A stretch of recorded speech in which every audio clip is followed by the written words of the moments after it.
CNN. This week on Design 360, kitting out the mini world, why top designers are lowering their sights to raise their sales.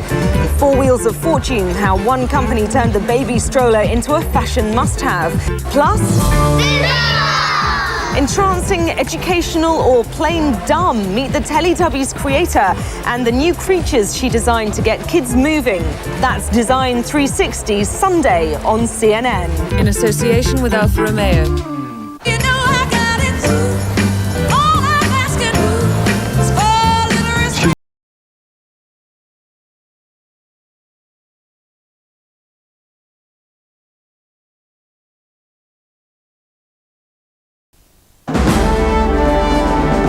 This is CNN. The latest developments on the attacks in Spain. Spanish officials tell CNN Plus that at least 186 people have been killed, more than 1,000 wounded. The aftermath of a series of bombings that ripped through trains and railway stations around the capital, Madrid. Spanish officials are blaming the terrorist group ETA, but no one has claimed responsibility. One terrorism expert told us earlier if ETA is behind this, it means the group has taken their campaign of terror to a frightening new level. It was coordinated, well-timed, well-planned, multi-purpose, mass casualty terrorist attack. Now, usually that involves a transnational terrorist group like an Al-Qaeda or an affiliate. However, Spanish authorities are of the view that this is the hallmarks of ETA, the Basque terrorist group. And in the past, ETA has usually conducted car bomb attacks or assassinations on judges or police people. Now, if this is, in fact, an attack by ETA, then we're looking at a very new departure of its traditional type of attacks and a very disturbing level of sophistication in their ability. A Basque separatist leader says elements of Arab resistance, not ETA, are behind the bombings. Well, ETA has been blamed for more than 800 deaths since it began its fight for an independent homeland. The worst single attack on record so far is that on a Barcelona supermarket in 1987. That left 21 people dead. Recent attacks include a string of explosions last year. Less than 2 weeks ago, police say they seized more than 450 kilos of explosives and arrested 2 suspected ETA members planning an attack on Madrid. Well, I'm joined now by our senior international correspondent, Sheila McVicker. Sheila, all indications are from the authorities in Spain that this was the work of ETA. If so, what does it tell us about what is taking place there? Well, let's review why the authorities are saying that. They are pointing to these arrests which took place on February 29th. 2 suspected ETA members found with 500 kilos of explosives on their way to Madrid. Authorities also say that there was an attempt to place bombs on 2 trains heading into Madrid on Christmas Eve, an attempt which was apparently foiled in some way. Now, looking at those things, plus the news just recently received that authorities say that the explosive used today is identical to that which ETA has used in the past. The authorities are saying that this must be the work of ETA. But we have to say that there is a number of significant differences. Historically, ETA has issued warnings. There was no warning today. Historically also, ETA has claimed responsibility for its acts of terror. So far, there has been no claim of responsibility from ETA. And as Mr. Gohel pointed out, in recent years, ETA has targeted instruments of the state, institutions of the state, civil guard policemen, gone after judges, gone after civil guard barracks. The one time in 1987 where it did target civilians, shoppers in a supermarket in Barcelona, killing 21, it then apologized for the bombing, calling it a mistake. So if in fact this is the work of ETA, we have to ask the question, what has gone on inside the organization to produce such a dramatic change in tactics? Today we have the deliberate targeting of civilians on commuter trains, multiple attacks, no warning, no claim of responsibility.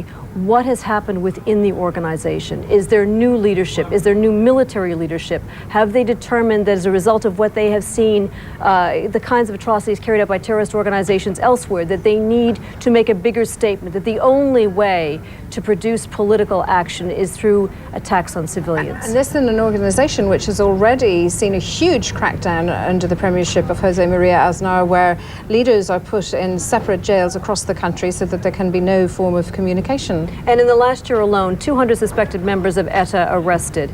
If in fact this was the work of ETA, it indicates that the organization is very viable, very much alive, and very capable of carrying out the degree of sophistication. We're talking about at least 13 bombs today, which were timed to go off within a relatively short period of time. This does require coordination. It does require the foot soldiers to place those bombs on the trains. It does require a level of skill to make the bombs. It may not necessarily mean that there's a large number of people involved, but clearly they are very committed. And yet we heard Javier Solana, a former Spanish cabinet minister and now EU foreign policy chief, saying, as well as other terrorism experts, that really this is a mere amplification of what they had been doing. It does not necessarily, in their opinion, mark a new departure or indeed suggest that they're getting outside help. It does. We do have to look at the way in which ETA has targeted in the past and the kinds of tactics they have used, their modus operandi, if you will. Today, there has been a departure. If this is ETA, something has happened inside the group. There either has been some ideological change or some political shift within the group, but something has happened within the group that then makes this kind of targeting, this kind of death of civilians acceptable to that group. All right. Sheila McVicker, Senior International Correspondent, thanks for joining us. And condemnation for those bombings have been coming from around the world, including the United Nations. The UN Secretary General spoke out condemning those bombings just a short while ago. Our UN correspondent Richard Roth joins us now with more reaction from the United Nations. Richard. Yes, Relitza, even by UN standards, this is quite horrifying. The Secretary General of the United Nations, a Nobel Peace Prize winner, used to entering UN headquarters in New York and condemning or deploring some despicable act of violence. And today, the level seemed even higher in his concern and anger at what happened in Spain. With profound shock and indignation that I learned about the terrorist attack in Madrid today. Once again, we see senseless killing of innocent people. Killing of innocent people cannot be justified regardless of the cause. I offer my deepest sympathy to King Don Juan Carlos I of Spain, to the government and people of Spain, and to the people and friends who were killed or injured. And I hope that the perpetrators will be brought to justice swiftly. At that time, Secretary General Annan, less than an hour ago, said he hadn't spoken with authorities or investigated who might be behind the bombings. The Secretary General said this act is not justified no matter what the cause cited by some group. He said that everybody in the building thinks it's wrong, it's morally unacceptable. Relitza. Richard, is the United Nations offering any assistance? No, they really, we don't know of any assistance at the moment. It's more of a national situation. However, this UN Security Council, which was meeting on other matters, is no doubt going to issue either a statement or a resolution on this act of violence. The Security Council has a separate committee that nominally investigates terrorism activities, but that's more countries reporting in and saying exactly what they're doing to fight terrorism in the way of exporting of funds, travel by suspected terrorists. The UN doesn't have a standing army in cases of wars, and it doesn't have an investigative police arm for acts like this. Back to you, Relitza. Richard Roth of the United Nations, thank you very much, bringing us the reaction from there. For more perspective now in the attacks, we spoke a short time ago with Javier Ruperes, Spain's ambassador to the US. We asked him about Prime Minister Aznar's assertion that there will be no negotiation with those behind Thursday's attacks. The Spanish government is going to follow exactly the same path that we've been following for the last 30 years, which is to fight against terrorism and never to give up and never to give in and never to negotiate anything which belongs to the community of the Spanish people, which is the Constitution, our freedoms, our rights, at the same time our unity. And that's very much the determination he's expressed. This is very much the determination which belongs to all the governments before Aznar, and I'm sure it's going to belong to all the governments after him. That's a very clear sign of determination and a very clear sign of what is going to happen most likely immediately after the elections, which are going to be held on the 14th of March, next Sunday. But Ambassador Ruperez, the government of Mr. Aznar has had success in capturing a lot of the leaders, of decapitating, of destroying a lot of the core of ETA. And yet, if ETA is responsible for this massive attack, it shows also a departure from its previous tactics, a massive loss of life, no warning, the worst attack in Spanish history, recent history. Would that exclude still negotiations? And do you think that this policy has worked up to now not to negotiate?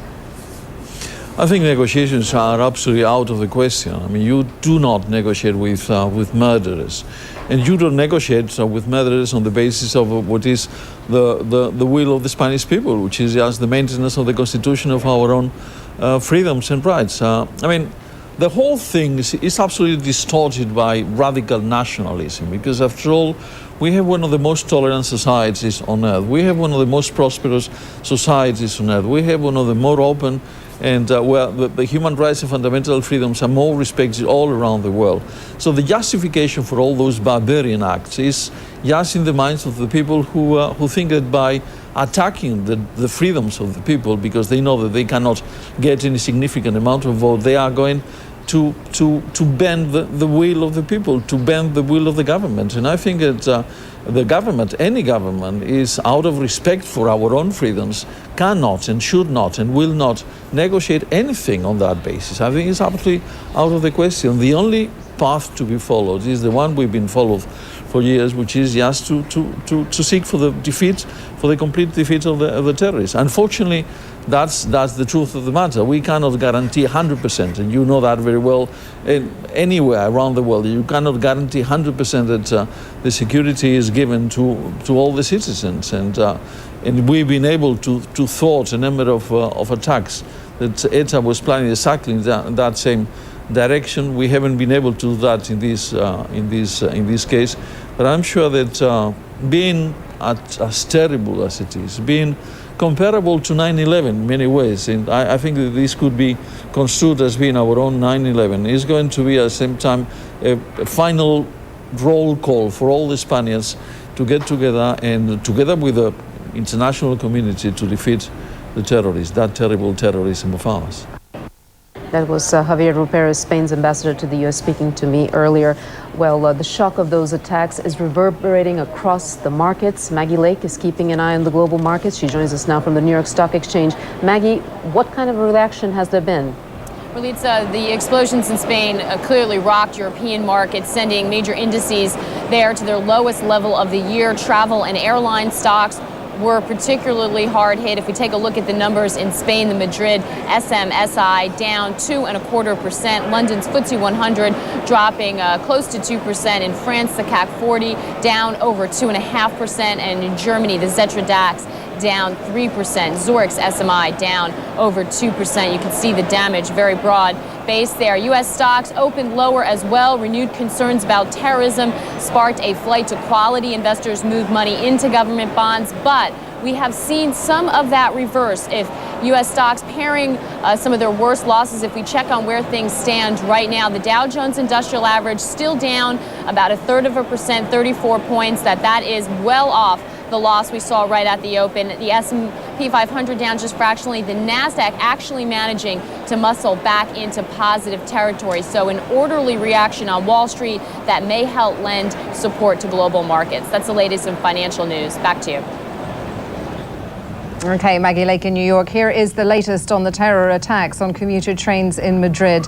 The death toll now stands at 186, with more than 1,000 wounded.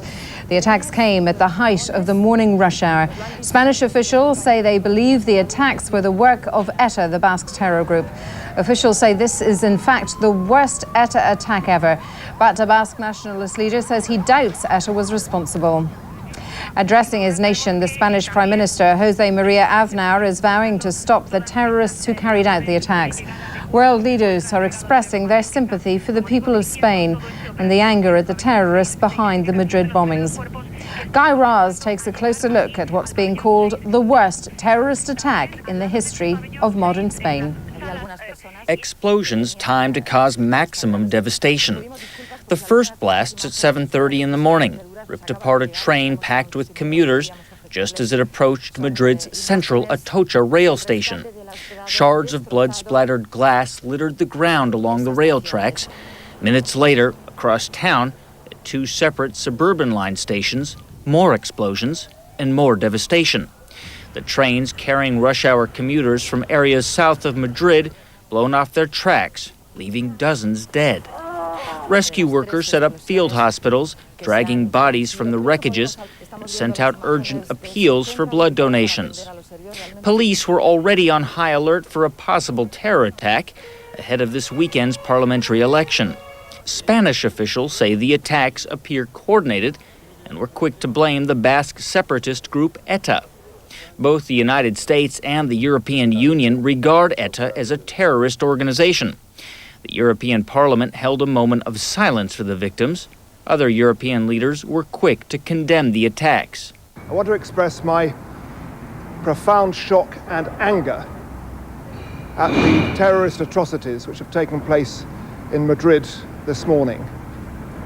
I send our sympathy and condolences to the relatives of those who've been killed and to all those who have been injured.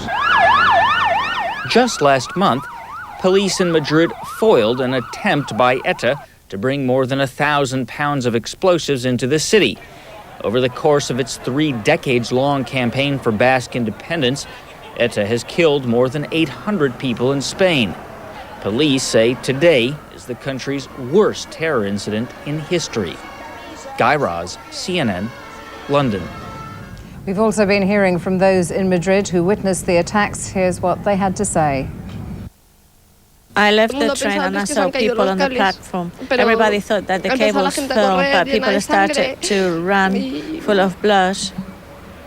And people say that there's been quite a few injuries. And have you been able to see what was happening? Yeah, it was horrible. I saw everybody throwing themselves on the floor. It was the carriage just behind us. They opened up a door and we got off and we had to wait on the platform. And we had to wait there until we could cross the platform. But it was a very strange sensation. I could hear people screaming. I don't know. It's something that I can't explain. I wouldn't recommend it to anybody. It's a terrible state. Was it a bomb in the end? I think so, yeah. Could you see what was on the platform? Yeah, there were people dead and injured, people full of blood, people like me that just go to a study that has got nothing to do with anything. I don't know. The passengers have been evacuated immediately. Some of them tried to assist the injured. I saw a gentleman that was dead and inside the carriage. Horrible, horrible. Immediately, emergency services attended the place of events to give assistance to the injured. British, German and European Union leaders are condemning the deadly attacks. Pascal Lamy, the EU Trade Commissioner, told CNN earlier that attacks like these are intended to shatter confidence and unnerve business leaders. I think business people in Europe are reacting to that politically. I mean, the target of terrorists is to destabilize the system. That's what they're after. Whether it's lives of people, whether it's politics, whether it's economics, whether it's financial markets, they want to destabilize. And we, public authorities, including on financial market, I think we have to react with calm. If we let ourselves be destabilized, then we play their game. U.S. reaction came from President George W. Bush, who called the Spanish Prime Minister, José María Aznar. A spokesman says Mr. Bush expressed solidarity with the people of Spain at this difficult moment. Well, President Bush condemned what he called vicious acts of terrorism in the strongest possible terms and also expressed his condolences to the families of those killed and wished a speedy and full recovery to the hundreds of wounded. The French President Jacques Chirac echoed those comments, saying the terrorists' real target was democracy itself. I would like, first of all, to talk about the terrible attacks that took place this morning in Spain. In my name and in the name of the French people, I offer my sincere condolences to the Spanish Prime Minister, the government, and the Spanish people. France, of course, condemns these attacks of terrorism and offers its solidarity with Spain to fight against this abominable scourge. Nothing ever justifies the barbarism. Democracy should and will unite to fight without weakness. The Spanish Interior Minister Ángel Acebes says the attacks show that ETA is, quote, in its worst moment. He says that international cooperation has improved overall security, and that's what's prompted ETA to take on a, quote, big act. de Seguridad y el Ministerio del Interior no tiene ninguna duda que el responsable de este atentado es la banda terrorista ETA. Y también estamos asistiendo a un proceso de intoxicación que ha iniciado el señor Otegi de manera miserable para desviar la atención. No es la primera vez que ocurre que ante una tragedia de estas dimensiones además pretendan sembrar la confusión para todavía multiplicar el miedo y los efectos que pretende la organización terrorista de terror, de miedo, de desorientación y de confusión. No me cabe ninguna duda que es una estrategia miserable, como todo lo que hace ETA y todos los que les apoyan, pero en este momento no tenemos ninguna duda, ni creo que la inmensa mayoría de los españoles, cuando hemos visto que hace poco más de una semana estaban buscando exactamente este mismo atentado con más de 500 kilos de explosivos y que si no se produjo fue por la intervención de las fuerzas y cuerpos de seguridad, pero ETA le buscaba. Y también quiero decir que a ETA, a los que la apoyan, a los que la Spanish officials now say at least 186 people were killed, more than 1,000 wounded in the attacks on the trains at the rail stations around Madrid. These are the latest numbers we're receiving. The Spanish government has been quick to blame the terrorist group ETA, but at least one Basque nationalist leader blames what he calls Arab resistance for the attacks. Al Goodman takes a look at the Basque region and its future. A morning stroll in the Basque seaport of San Sebastian. But the calm belies the political storm brewing over a new plan for Basque free association with the rest of Spain, presented in the Basque parliament. Our approach is a new political model based on two pillars: the democratic will of Basque society and the respect and updating of the historic rights. Let's go now to the Foreign Office here in London, where the Foreign Secretary Jack Straw is holding a news conference with the Israeli Vice Premier Ehud Olmert. And so, but together, we, Israelis, the British people, and I think the people of the whole, the civilized world, are in shock and mourning for those who were killed and are feeling deepest sympathy for those injured in these terrible bombings in Madrid. On the issues in hand, we obviously discussed at some length the proposals from Prime Minister Sharon for a withdrawal from the Gaza Strip. I've made clear to the Vice Prime Minister, as I have on many previous occasions, that we welcome any withdrawal from Gaza by the Israeli Defense Forces and the Israeli government, but very anxious that it should be in a way consistent with the roadmap and a way which is acceptable to the international community. But I've said that we will work in any way we can with the government of Israel to assist that process if and when it begins. There are many other issues we've discussed, but Vice Prime Minister, you're very welcome. Thank you very much, Secretary Straw. First, I'd also like to express my shock and sadness for this terrible act of brutal murder of so many people in Spain. As a former mayor of Jerusalem, perhaps I am more familiar with this terrible horror that has now affected Spain since I had to deal with more than 80 suicidal attacks in the streets of my city. And I know what it is, and I know what the Spanish people will have to go through as a result of this terrible thing. The war against terror is universal. It is shared now by almost every responsible government. And we will do everything to make sure that we can help all those who are committed to fight terror, as Great Britain is doing and as other countries are doing, in order to stop this once and for all, because it spreads everywhere, and the notion that it happens in another place, it will not happen to us, I think doesn't work anymore. We had a very friendly meeting with Foreign Minister Stroh, and I'm grateful to your friendship to Israel and to your positive attitude to the present situation and developments with regard to the implementation of the vision of President Bush within the framework of the roadmap by unilateral measures that the Israeli government wants to take.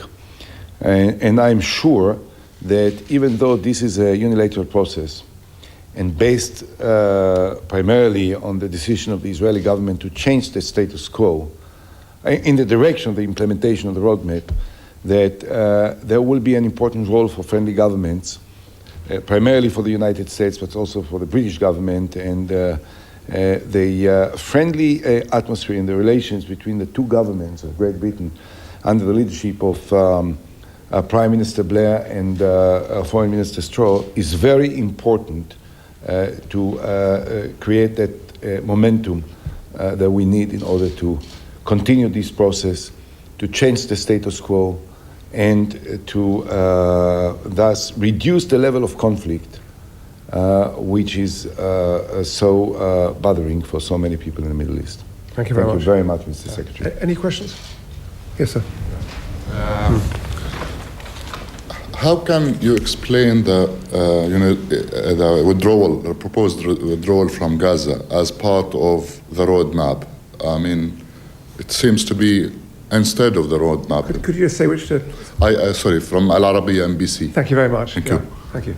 Well, what do you think? That the roadmap doesn't imply pulling out from the Gaza district? If it implies, then pulling out from the Gaza district is part in the process of implementing the roadmap. We didn't say that we'll stop in Gaza. We start in Gaza. We will continue also to the West Bank. Not everything, of course, but certain parts of the West Bank will be vacated in the future by the State of Israel. It's been said in the most explicit terms, and therefore the beginning in Gaza is indeed the beginning of the implementation of the roadmap as was defined and articulated by President Bush. Thank you. Yes, sir. You're from? From BBC World Service Arabic. Mr. Deputy Prime Minister, how can you implement the disengagement plan as part of the roadmap if you're not willing to talk to the Palestinians about it? And don't you fear the rise of Hamas in Gaza if you don't do so? And secondly, what is your government's reaction to the British government sending monitors to the Palestinian territory later on? First of all, thank God we have arrived at a time when that Israel wants to pull out from territories, including in Gaza, that we have complaints by the Palestinians. Why are you rushing to do it? We rush to do it because we've been waiting for the Palestinians a long time to no avail.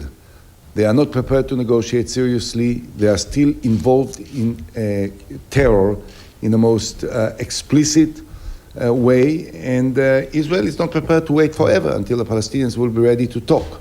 I will remind you that Prime Minister Ahmed Korea refused to meet with Prime Minister Sharon to negotiate precisely on these issues. Now I hear that he is considering meeting with Sharon, will be more than happy to meet with Ahmed Korea. He is a serious leader, and we have respect for him, and we want to negotiate with him, but we have no time. We want to change the status quo, and the sooner the better. Yes, madam.